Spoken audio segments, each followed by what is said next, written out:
1/25 ei kotiudu koskaan. 165 tekamölli. Näiden mosien TJ-lukema noudattaa seuraavaa matemaattista funktiota. Selvitään mitä tapahtuu, kun näiden mosien palvelusaika lähestyy loppuaan, eli meidän aika t lähestyy lukua 347. Valitaan tästä paloitelusta funktiosta tämä alempi lauseke, koska aika t on suurempaa kuin 346.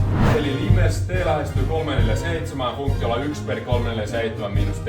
Sijoitetaan t paikalle 347, 1/347 miinus 347, joka on 1/0.